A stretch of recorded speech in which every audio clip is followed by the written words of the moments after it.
Messi আর Argentina নিন্দুকদের মুখ একেবারে বন্ধ করে দিলেন ফিফার 5 বারের বর্ষসেরা রেফারি নির্বাচিত হওয়া অফিসার কলিনা। তিনি বলেছেন, যারা আর্জেন্টিনার জয়কে বিতর্ক তুলছে তারা কি ফিফা রুলস জানে না? নিয়ম কানুন না জেনেই শুধু বিতর্ক করছে। যিনি 5 বার ফিফার বর্ষসেরা রেফারি নির্বাচিত হয়েছেন, তার এমন স্টেটমেন্টের পর আর্জেন্টিনার এই জয়ের বিতর্ক তোলার আর কোনো সুযোগ নেই। কারণ সে সাক্ষাৎকারে কলিনা বলেছেন, মিশর ম্যাচে যা হয়েছে তা একদমই ফেয়ার, ফুটবলের রুলস মেনেই সব সিদ্ধান্ত নিয়েছে রেফারিরা। মোহাম্মদ সালার পেনাল্টি নিয়েই সব বিতর্কটা উঠেছে। পুরো দুনিয়ার টক অব দ্য টাউন। আর্জেন্টিনাকে নাকি জেতাতে সহযোগিতা করেছে ফিফা, অথচ দেখা যায় মিশর তারকা সালাহ যখন বলের নিয়ন্ত্রণ হারায় তখনই আলভারেজের পা স্পর্শ করেছিল। আর IFAB ল 12-তে স্পষ্ট বলা আছে, পেনাল্টি বক্সের মাঝে বল নিয়ন্ত্রণে না থাকে ওই সময় ট্যাকেল হলে সেটা ফাউল ধরা হবে না।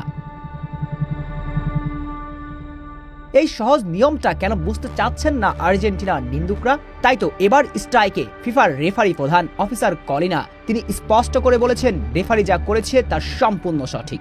ফিফার রেফারি প্রধান এক সাক্ষাৎকারে বলেন, রেফারি এবং ভিআর মিশরের 10 নম্বর জার্সিধারী মোহাম্মদ সালাহ এবং আর্জেন্টিনার 9 নম্বর জার্সিধারী উলিয়ান আলভারেজের মধ্যকার ঘটনাটাকে স্বাভাবিক ফুটবলীয় স্পর্শ হিসেবে বিবেচনা করেছিল।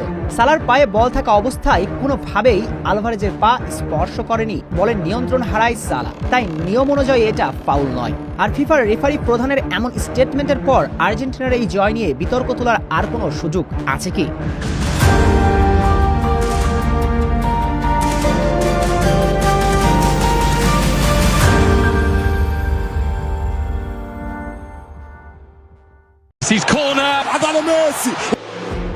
এটাও কি ফিফার সাজানো? ম্যাচের সমতায় আসার পর সুইস ফরওয়ার্ড মাটিতে পড়ে অভিনয় করবেন, রেড কার্ড দেখবেন, নিজেদের কাছে থাকা ম্যাচের মোমেন্টাম আর্জেন্টিনাকে উপহার দিবেন। তাহলে তো সুইজারল্যান্ডও এই সাজানো স্ক্রিপ্টের সাথে জড়িত।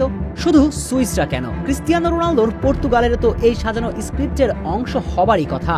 কারণ নিন্দুকদের ভাষাতে নকআউট পর্বের ম্যাচগুলোতে আর্জেন্টিনাকে সহজ প্রতিপক্ষ দেবার ছক নাকি পূর্বেই কষেছিল ফিফা, অথচ পর্তুগাল তাদের গ্রুপের চ্যাম্পিয়ন হলে সুইজারল্যান্ডের পরিবর্তে এই রোনালদোরাই হতে পারত মেসিদের প্রতিপক্ষ। তা না করে পর্তুগাল গ্রুপ রানার আপ হয়ে স্পেনকে মোকাবিলা করেছে। তাহলে ফিফা যদি আর্জেন্টিনাকে সহজ প্রতিপক্ষের সুবিধাই দেয়, তাহলে তো রোনালদো নিজেই এই স্ক্রিপ্টের সঙ্গে জড়িত।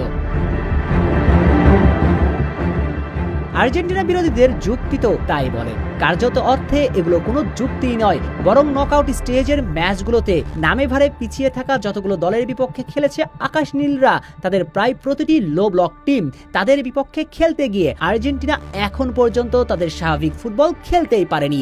উল্টো প্রতিপক্ষের ডেডলক ভাঙতে গিয়ে ডিফেন্স থেকে ক্রিস্টিয়ান রমেরো কিংবা লিসান্দ্রো মার্টিনেজদের প্রতিপক্ষের দুর্গে ওভারলোড করতে হচ্ছে। ইনজুরির ঝুঁকি নিয়ে প্রায় প্রতিটি ম্যাচে খেলতে হচ্ছে হাই প্রেসিং ফুটবল। সহজাত ফুটবলটা এখনো খেলতেই পারেনি স্কালোনির দল। তবুও পরিস্থিতির সাথে ঠিকই মানিয়ে নিয়ে চলে এসেছে শেষ 4-এ, দেখিয়ে দিচ্ছে আর্জেন্টাইনদের রাজত্ব। তাই নিন্দুকদের অপপ্রচার আপাতত এখানেই থামা উচিত, মেনে নেওয়া উচিত আর্জেন্টিনার শ্রেষ্ঠত্বকে।